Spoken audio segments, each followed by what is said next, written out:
Bismillahirrahmanirrahim. Assalamualaikum warahmatullahi wabarakatuh. Selamat pagi bunda-bunda yang saya hormati dan salam hangat untuk kita semua. Perkenalkan, nama saya Nadia Zahra Putri Suryajaya, mahasiswa PG PAUD yang pada kesempatan kali ini bertugas sebagai moderator dalam kegiatan parenting virtual kita. Sebelumnya, saya mengucapkan terima kasih kepada Ibu Dr. Haji Leli Halimah MPD selaku dosen pengampu mata kuliah parenting di PAUD yang telah membimbing dan memberikan arahan sehingga kegiatan ini bisa terlaksana dengan baik. Bunda-bunda yang saya sayangi, kegiatan parenting ini kita laksanakan sebagai bentuk pembelajaran bersama mengenai bagaimana membangun pola asuh dan komunikasi yang tepat antara orang tua dan anak. Tema parenting kita kali ini adalah membangun komunikasi efektif antara orang tua dan juga anak. Kalau kita renungkan bersama, komunikasi itu bukan hanya sekedar berbicara, namun bagaimana cara kita mendengar, memahami, dan menanggapi anak-anak dengan penuh perhatian. Banyak orang tua yang sudah berusaha berbicara dengan anak, tetapi pesan yang disampaikan belum tentu diterima dengan baik. Mungkin karena cara penyampaiannya kurang tepat. Nah, melalui kegiatan parenting ini, kita akan belajar bersama bagaimana komunikasi dapat menjadi jembatan untuk memperkuat kedekatan orang tua dan juga anak, menciptakan hubungan yang hangat, nyaman, dan juga saling memahami. Semoga melalui materi dan diskusi hari ini, kita semua bisa mendapatkan wawasan baru dan tips-tips praktis yang bisa diterapkan di rumah. Baiklah, tanpa berlama-lama, saya akan memperkenalkan pemateri kita pada hari ini, yaitu Teh Fatia Agni Filzah. Beliau akan memaparkan materi seputar bagaimana cara membangun komunikasi efektif antara orang tua dan anak usia dini. Materi ini sangat penting karena pada masa golden age, anak-anak sedang mengalami perkembangan bahasa, emosi, dan sosial yang pesat. Disinilah peran orang tua, khususnya bunda-bunda di sini sangat dibutuhkan untuk mendampingi anak-anak, mengenali perasaannya, mengekspresikan kebutuhannya, serta membangun kedekatan emosional melalui komunikasi yang tepat. Kepada Teh Fatia Agni Filzah, waktu dan tempat saya persilahkan. Oke, terima kasih banyak Teh Nadia. Izin ya bunda-bunda, saya di sini mengambil alih. Sebelumnya izin share screen dulu ya.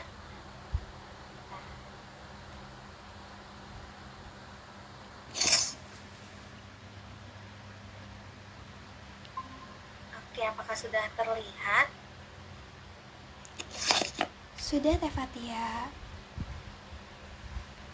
Oke. Nah, izin ambil alih ya. Assalamualaikum warahmatullahi wabarakatuh. Selamat pagi bunda-bunda semua. Sebelumnya saya ingin mengucapkan terima kasih dulu nih yang sebesar-besarnya atas kesempatan bunda-bunda untuk hadir pada kesempatan pagi hari ini. Nah, tema kita ini lumayan seru ya, tentang komunikasi yang efektif antara orang tua dan anak. Nah, di sini saya mengambil judul Saat Kata Jadi Jembatan Kunci Komunikasi Efektif dengan Anak. Nah, judul ini dipilih karena kata-kata kita sebagai orang tua itu sebenarnya bisa banget loh menjadi jembatan penghubung antara hati orang tua dengan hati anak. Nah, jika jembatannya aja kuat, pasti hubungannya juga akan menjadi harmonis. Nah, bunda-bunda, mohon maaf, bunda-bunda semua, komunikasi itu bukan hanya sekedar cara berbicara gitu ya, tetapi antara untuk saling memahami, karena lewat komunikasi kita bisa jadi tahu apa yang anak kita rasakan, bahkan apa yang anak kita pikirkan. Nah, sebaliknya, anak juga akan belajar dari kita bagaimana sih cara mengekspresikan diri dengan baik. Jadi, komunikasi bukan penting untuk sekarang aja nih, ketika anak kecil aja gitu. Tapi ketika anak tumbuh dewasa pun itu akan sangat penting banget untuk perkembangan komunikasi mereka. Begitu. Nah, kita lanjut ke slide selanjutnya. Kenapa penting banget nih komunikasi yang efektif gitu ya? Karena Kalau komunikasi dengan anak kita berjalan dengan baik, maka anak akan merasa dicintai dan dihargai. Anak pun akan merasa aman secara emosional. Mereka akan menjadi percaya diri dan tidak takut berbagi pengalaman dengan kita sebagai orang tuanya. Tapi kalau komunikasinya berjalan buruk gitu ya, atau berjalan kurang baik, maka ini pun akan menyebabkan anak tuh bakal ngerasa diabaikan, bahkan mereka bisa menarik diri juga dari kita sebagai orang tua ya. Dan ini menjadi titik awal orang tua dan anak tuh ada konflik begitu. Pasti kan kita sebagai orang tua juga nggak mau ya ada konflik kayak gitu. Jadi kita harus membangun komunikasi yang efektif untuk menjauhkan adanya konflik di dalam keluarga begitu. Nah, saya lanjut ya. Untuk itu, kita harus membangun komunikasi yang baik dengan mengetahui prinsip-prinsip ini gitu. Kita harus berempati dulu kepada anak, kita harus memposisikan diri kita sebagai anak gitu. Karena dengan begitu kita jadi tahu nih apa yang sebaiknya kita lakukan ya, agar anak tuh gak salah paham gitu apa yang kita sampaikan, apa yang kita lakukan terhadap mereka begitu. Nah, yang kedua, gunakan bahasa yang positif gitu, dengan kata-kata yang lembut dan bahasa yang sopan gitu ya. Karena kita aja kan suka ya ada orang yang ngomong lembut sama kita, kita suka banget, apalagi anak-anak yang cenderung lebih sensitif gitu. Dan yang ketiga, kita harus konsisten dengan apa yang kita lakukan. Karena jika kita nggak konsisten, anak tuh jadi bingung sebenarnya bunda tuh maunya ke arah mana sih ini gitu. Perasaan kemarin baik, kenapa tiba-tiba sekarang jadi biasa aja, kayak kesakan nggak peduli sama aku gitu kan. Kita aja kan suka kalau misalnya berteman gitu ya sama orang yang konsisten gitu, atau kita bekerja sama dengan orang yang konsisten gitu. Ini apalagi anak-anak gitu. Kalau misalnya nggak konsisten, mereka bakal jadi bingung gitu, seperti apa yang saya sampaikan tadi. Nah, dan yang keempat, kita harus mendengarkan mereka dengan aktif. Saat anak bercerita, kita usahakan untuk menatap mata mereka, dan kita juga kalau mereka cerita tentang kisah yang menyenangkan gitu, ketika mereka main di luar, kita harus ikut senang juga. Tapi kalau misalnya mereka ternyata cerita yang sedih, berarti kita harus berempati juga sama mereka gitu kan. Kita harus menyesuaikan diri kita lah untuk mereka. Dan usahakan kita juga ada sentuhan fisik gitu sama mereka, entah itu pegang pundak, pegang kepala, atau elus tangan juga nggak apa-apa, karena dengan itu mereka amat sangat merasa disayang banget gitu. Oh, bunda hadir nih buat aku gitu. Maka dari situ juga anak juga akan merasa, oh mau nih aku terbuka sama bunda kayak gitu. Nah, dan usahakan jangan pernah memotong apa yang anak ucapkan gitu, karena kita juga kan gak suka kalau misalnya orang belum selesai cerita tapi udah ada yang motong gitu, entah itu nyela atau bertanya tapi kita belum selesai ngomong, itu kan risih gitu ya, apalagi ini anak-anak gitu. Nah, kita lanjut. Setelah tahu prinsipnya, kita juga harus tahu nih bagaimana cara prakteknya gitu. Nah, strategi yang baik sebaiknya bunda-bunda lakukan gitu untuk menjalankan komunikasi yang efektif ini, yang pertama kita harus luangkan momen khusus gitu untuk anak. Misal ketika ketika keluarga lagi makan nih, ketika habis makan usahakan luangkan waktu dulu untuk bercerita bersama anak, karena dengan itu mereka juga jadi ayah dan bunda mau nih berkumpul di satu ruangan untuk mendengarkan aku gitu. Apalagi kan anak suka malas makan ya. Nah, dari sini juga anak-anak merasa kayak, ih aku mau makan, nanti setelah makan aku mau bercerita dengan bunda dan ayah kayak gitu. Jadi mereka juga punya motivasi baru untuk mereka makan kayak gitu. Nah, atau juga bisa sebelum mereka tidur. Jadi anak juga ngerasa kayak, ih bunda walaupun udah lelah, walaupun bunda seharian ini sibuk, tapi bunda masih mau loh menyediakan waktu sebelum aku tidur untuk mendengarkan cerita aku dari pagi sampai aku mau tidur kayak gitu. Nah, yang kedua, gunakan bahasa yang sesuai sama anak, karena kalau kita menggunakan bahasa orang dewasa gitu ya, takutnya anak tuh nggak paham apa yang kita maksud gitu. Kadang kan anak juga belum terlalu banyak paham kosakata gitu ya, jadi usahakan gunakan kata-kata yang familiar sehingga mereka jadi lebih bukan familiar, gunakan kata-kata yang sederhana gitu ya, sehingga mereka juga bisa lebih mudah untuk memahami kita.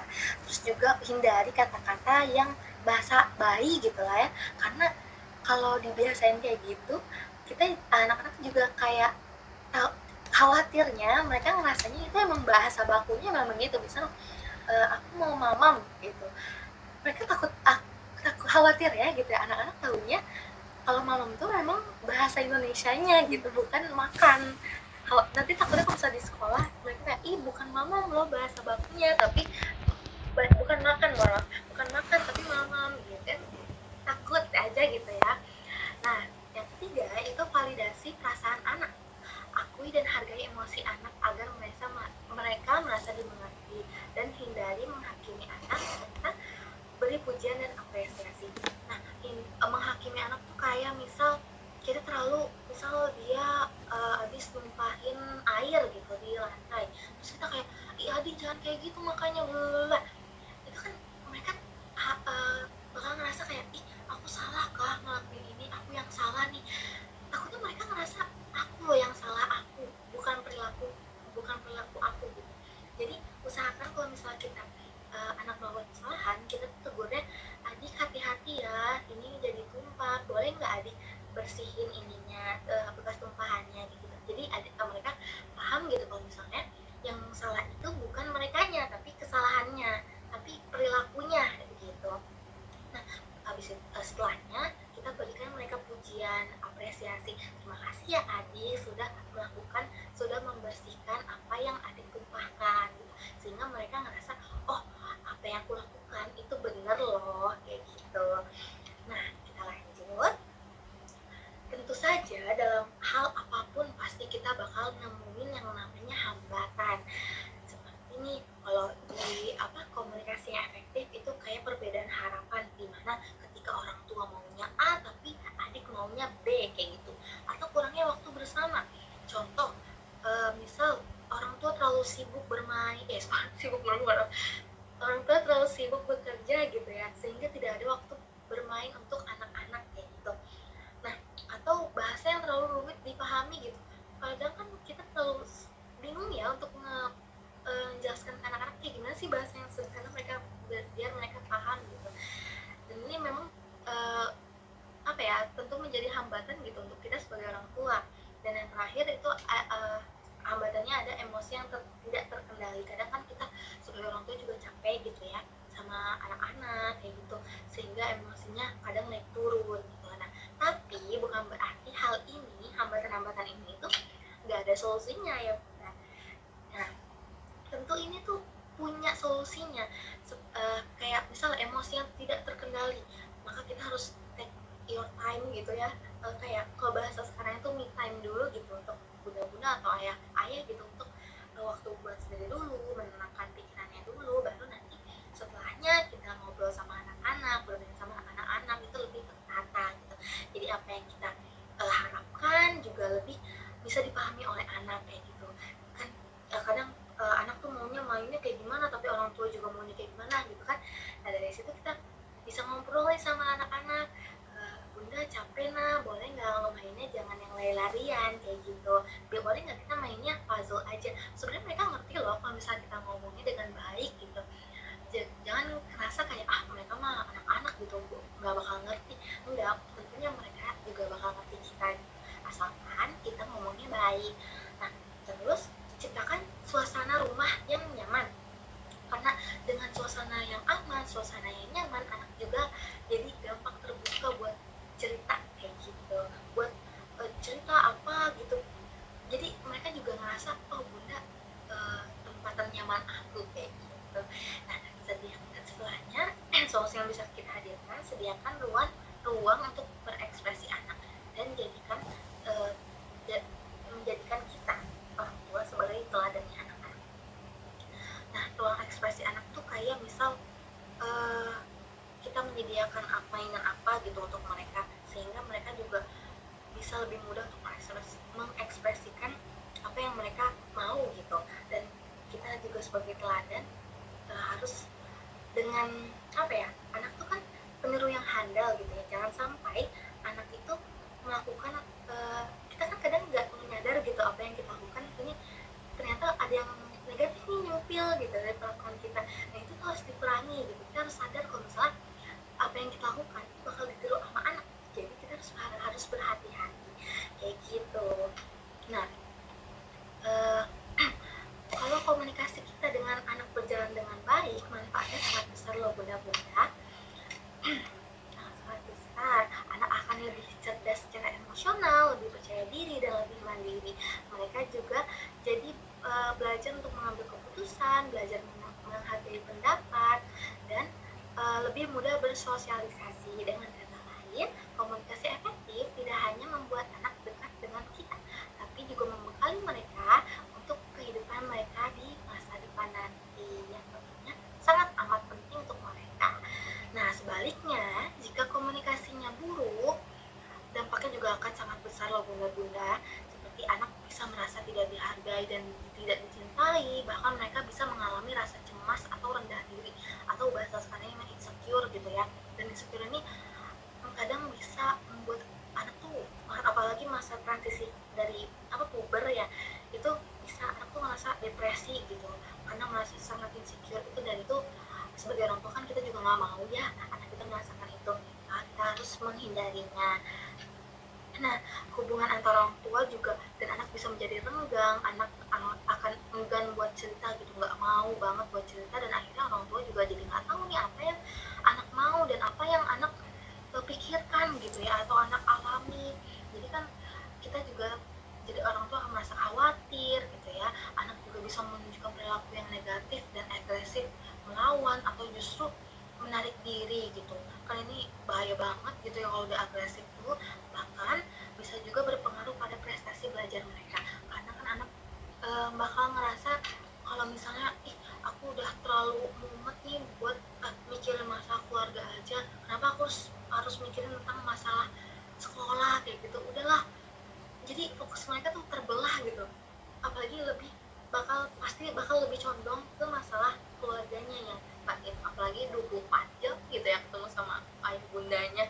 Ini kan pasti tidak tidak mau kita tidak mau ada kondisi seperti ini gitu ya. Maka harus kita minimalisir atau bahkan tidak tiadakan.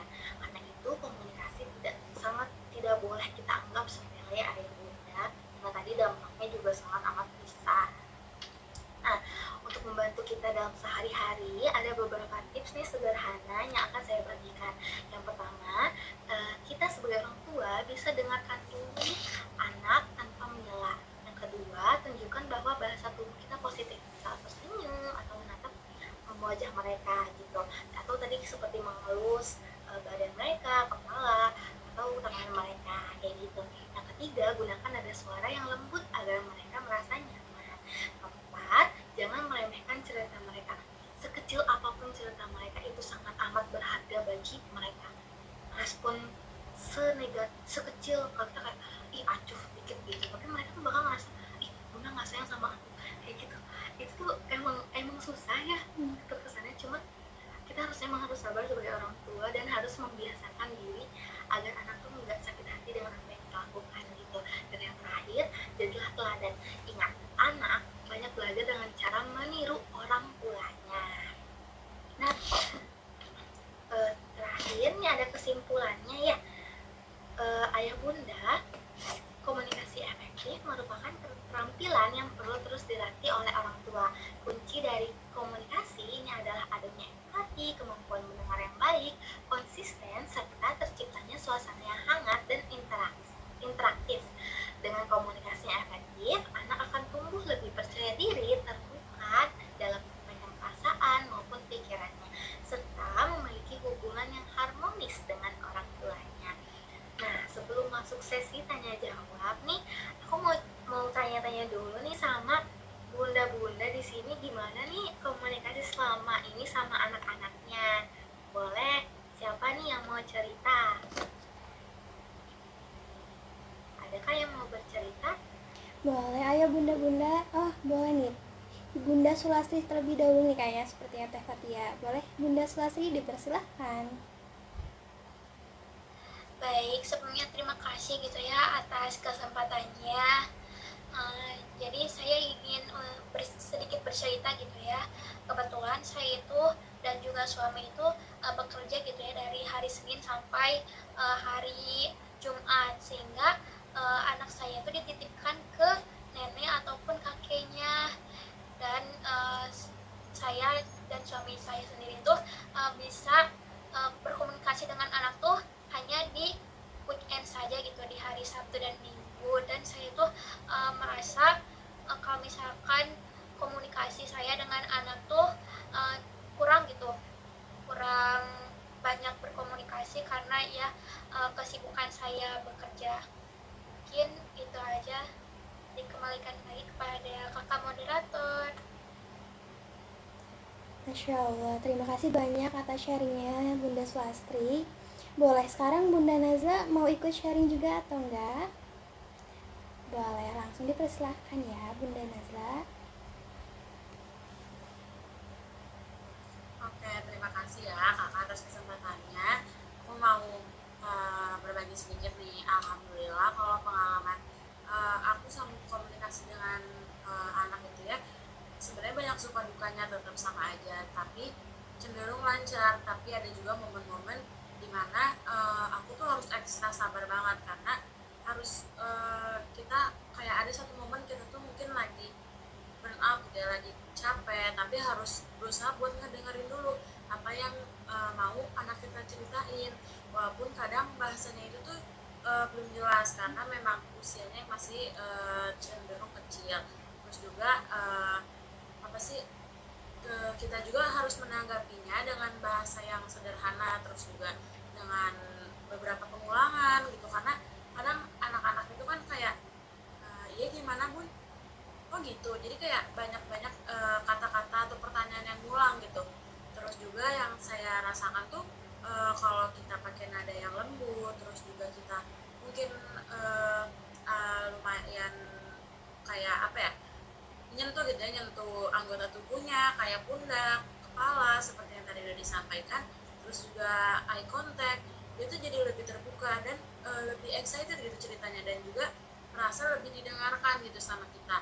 Tapi kalau misalkan kayak kita juga sebagai orang tua ada beberapa momen tuh kita buru-buru gitu untuk mendengarin mereka cerita, terus kadang tanpa kita sadar kita malah ngejawab itu dengan nada yang mungkin agak tinggi, ketus, atau kayak kurang enak didengar lah sama mereka. Terus merekanya malah jadi kayak cenderung diam, atau malah kayak ah bunda mah kayak, terus malah jadi ngambek, atau malah jadi cenderung tuh mereka ikut berperilaku seperti yang kita lakukan ke mereka. Jadi dari situ tuh sebenarnya saya belajar juga sedikit, ternyata komunikasi kita sama anak tuh sekecil apapun memang bukan sekedar ngomong aja, tapi juga soal gimana kita nyampein apa yang lagi hati kita rasain gitu. Mungkin itu aja dari aku, dikembalikan ke kakak moderator. Wah, baik. Terima kasih banyak atas sharingnya dari Bunda Nazla dan Ibu Solas. Sekarang aku kembalikan lagi ke Teh Fatia jika ingin menanggapi sharing dari Bunda Nazla dan Bunda Solastri. Oke, terima kasih Teh Nadia, terima kasih Bunda Nazla dan Bunda Sulas. Aku terkesan banget nih sama cerita-ceritanya, karena memang bener ya, anak tuh apa ya, kayak di sisi lain kita juga sibuk gitu ya, seperti yang tadi Bunda Sulas ceritakan gitu, tapi juga kita harus menyediakan waktu untuk mereka. Emang kadang kayak kita tuh harus gimana sih gitu, sebenarnya kan anak juga perlu banget kita kayak gitu kan. Tapi emang kan kita juga kerja tuh pasti punya waktu libur. Nah, diusahakan di waktu liburnya ini kita ada sepenuhnya buat mereka, sehingga mereka juga ngerasa kalau misalnya oh, bunda walaupun sibuk tapi nanti bunda bakal libur dan bakal main sama aku kayak gitu. Jadi sesibuk apapun kita tetap harus menyediakan waktu setidaknya sedikit aja buat mereka, sehingga mereka ngerasa kalau peran kita tuh ada loh buat mereka kayak gitu.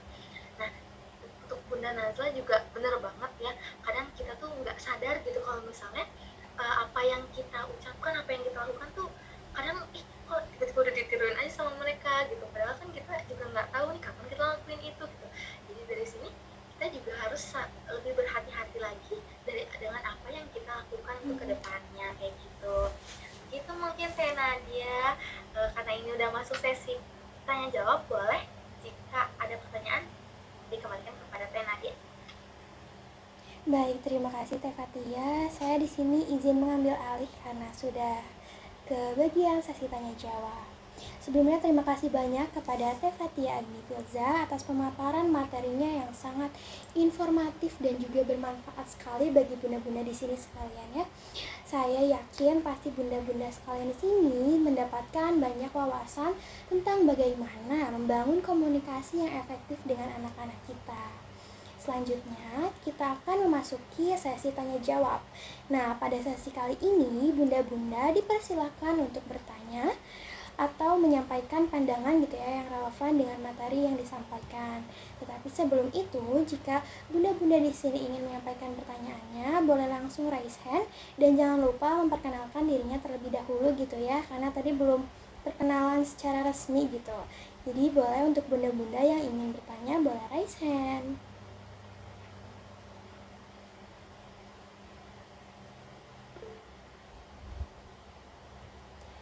Baik, kepada Ibu Bunda Nazla dipersilakan untuk menyampaikan pertanyaannya. Oke, terima kasih ya Kak Nadia atas kesempatannya. Sebelumnya, aku mau memperkenalkan diri dulu. Nama aku Nazla. Langsung aja ya ke pertanyaannya. Gimana sih cara ngebangun komunikasi yang positif antara anak dan orang tua? Sedangkan kayak dari orang tua maupun anak itu sudah terbiasa dan belajar dan tumbuh dari lingkungan yang mungkin komunikasinya kurang baik gitu. Boleh sekian dari aku, dikembalikan. Terima kasih. Wah, baik, terima kasih ya Ibunda Nazla telah menyampaikan pertanyaannya. Bagaimana nih Teh Fatia, mau langsung dijawab atau mau ditampung dulu pertanyaannya? Oh, boleh Teh, langsung saya jawab aja kali ya. Boleh, mangga Teh Fatia dipersilahkan. Sebelum saya terima kasih dulu kepada Bunda Nazla atas pertanyaannya, ini sangat menarik banget karena enggak sedikit gitu ya Kak, kita temuin kita tuh udah berusaha buat positif banget nih sama perkembangan anak, tapi lingkungannya malah sebaliknya kayak gitu. Nah, kalau keluarga terbiasa komunikasi yang kurang sehat, memang butuh waktu untuk memperbaikinya. Tapi bukan berarti nggak bisa, karena cara kita memang kecil, tapi kecil-kecil kan lama-lama jadi bukit gitu ya. Kayak misalnya kita biasakan dengan ngobrol dengan lembut gitu, atau selipkan pujian gitu kepada mereka ketika mereka melakukan apa kayak gitu. Atau misal nih kayak mama senang deh kalau kamu bantuin mama bersihin mainannya kayak gitu. Anak juga kan secara nggak langsung, oh, aku berarti seterusnya harus bersihin mainan nih gitu. Itu kan sederhana ya, tapi tanpa kita sadar itu dampaknya sangat besar loh buat mereka. Lalu juga kita harus coba untuk buat momen khusus sama anak, misal ngobrol sebelum tidur kayak tadi saya udah jelaskan itu, atau makan bareng tanpa gadget, dan awali komunikasinya juga dengan hangat gitu ya. Dan yang nggak kalah penting, orang tua juga harus jangan malu untuk minta maaf sama anak gitu. Kalau misalnya kita nggak sengaja melakukan hal yang negatif gitu, kita ngomong ke anak kita, adik maaf ya tadi bunda nggak sengaja melakukan ini atau mengatakan itu, tapi adik nggak boleh melakukan itu ya, karena itu sebenarnya nggak boleh, nggak baik, sehingga mereka juga jadi paham, oh berarti bunda tadi salah, tapi bunda juga bersedia loh buat minta maaf. Jadi anak juga jadi nggak segan gitu buat minta maaf nanti ketika mereka melakukan kesalahan kayak gitu. Dan anak juga akan belajar bahwa komunikasi positif tentang saling memahami itu bukan hanya sekedar bicara aja, dan dari situlah pelan-pelan hubungannya bisa jadi lebih hangat dan terbuka kayak gitu. Mungkin Bunda Nazla, apakah terjawab? Terjawab. Terima kasih banyak atas Oke, jawabannya. terima kasih juga. Dikembalikan ke Teh Nadia. Baik, terima kasih nih kepada Teh Fatia yang telah memberikan jawabannya. Bener banget ya, jadi keluarga tuh terbiasa kalau misalkan keluarga yang terbiasa dengan lingkungan dan komunikasi yang kurang baik, tapi orang tua tuh harus bisa memulainya dengan memberikan contoh komunikasi yang positif. Betul banget kata Teh Fatia tadi, misalkan orang tua tuh harus bisa menggunakan bahasa yang lembut, mendengarkan anak dengan penuh perhatian, jadi bakal membangun suasana rumah yang nyaman agar anak itu merasa aman gitu ya berbagi ceritanya. Baik, mungkin sekian dari pertanyaan Bunda Naza tadi. Selanjutnya, untuk Bunda Sulastri, jika ingin bertanya, boleh langsung on mic aja saja ya. Untuk Bunda Sulastri, dipersilakan. Baik, terima kasih atas kesempatannya Kak Nadia. Seperti yang tadi saya ceritakan gitu ya, anak saya itu tumbuh di uh, didikan yang memang komunikasinya itu kurang baik, sehingga anak saya itu jadi tumbuh cenderung ke pribadi yang lebih tertutup gitu, tidak mau terbuka ketika ada masalah. Jadi saya itu taunya tuh beliau maksudnya anak saya tuh ada masalah tuh malah dari guru TK-nya gitu. Nah, menurut Kak Faya itu apa sih cara terbaik untuk membangun kepercayaan anak sehingga dia tuh mau gitu berbicara tentang masalah yang dihadapinya?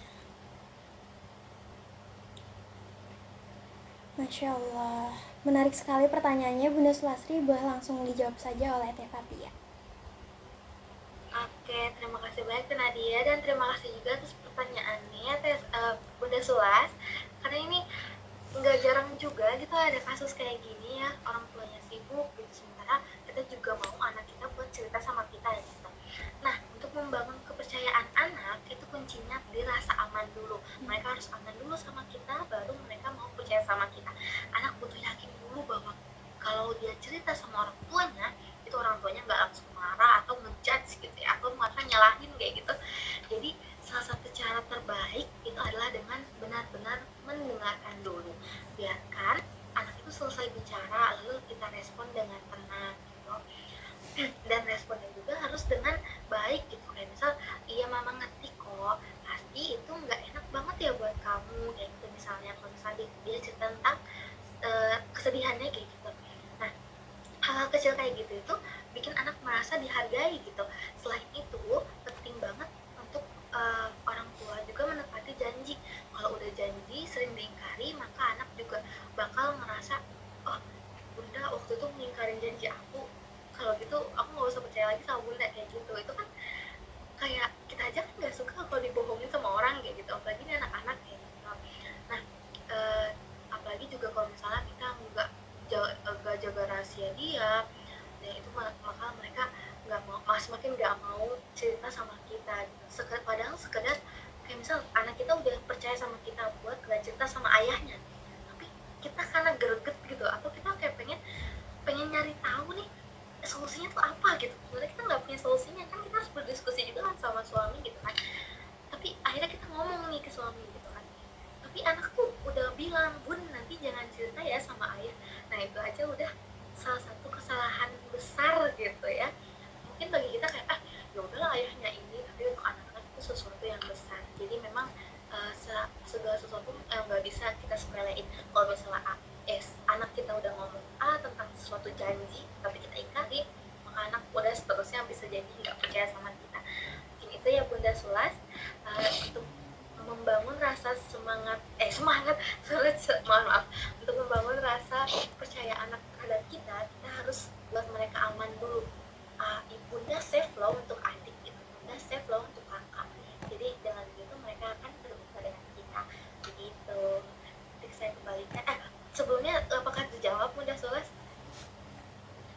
Masya Allah, terjawab. Terima kasih banyak Kak Fatia. Terima kasih kembali Bunda Sulas. Dikembalikan ke Teh Nadia. Baik, terima kasih Teh Fatia atas penyampaian jawaban dari pertanyaan Bunda Sulastri gitu ya. Terus aku juga pengen nyimpulin sedikit dari jawaban dari Teh Fatia tadi gitu ya. Bener banget kalau misalkan orang tuanya tuh udah memberikan rasa aman kepada anak gitu ya, jadi pasti anaknya itu akan lebih terbuka dan nyaman berbagi masalah dengan orang tuanya. Begitu kurang lebih ya. Baik, terima kasih banyak kepada Bunda Nazla dan Bunda Sulastri atas partisipasinya dalam sesi tanya jawab tadi, serta kepada Teh Fatia Agni Filza atas jawaban dan penjelasan yang begitu sangat jelas. Jadi sekian dari sesi tanya jawab dan pematerian tadi. Saya berharap penjelasan tadi ini dapat membantu bunda-bunda semua untuk lebih memahami bagaimana komunikasi yang efektif dapat diterapkan dalam kehidupan sehari-hari bersama anak-anak di rumah. Sebelum kita akhiri kegiatan parenting pada kesempatan kali ini, izinkan saya menyampaikan beberapa poin penting dalam materi yang sudah disampaikan oleh Teh Fatia tadi. Yang pertama, komunikasi efektif adalah proses mendengar dan berbicara secara terbuka, jelas, dan penuh empati, sehingga anak merasa didengar, dihargai, dan juga dipahami. Yang kedua, orang tua perlu menggunakan bahasa yang sesuai dengan anak, karena kalau tidak, anak tidak akan bisa memahami apa yang dibicarakan oleh orang tuanya. Dengan berbicara lembut dan mudah dimengerti agar anak merasa nyaman berbagi perasaannya. Yang ketiga, penting bagi orang tua untuk memvalidasi perasaan anak, mengakui apa yang anak rasakan, baik itu senang, sedih, marah, ataupun kecewa. Yang keempat, hindari kritik berlebihan dan perbandingan antar anak, karena pastinya membuat anak menutup diri. Yang kelima, luangkan momen berkualitas untuk ngobrol santai bersama anak.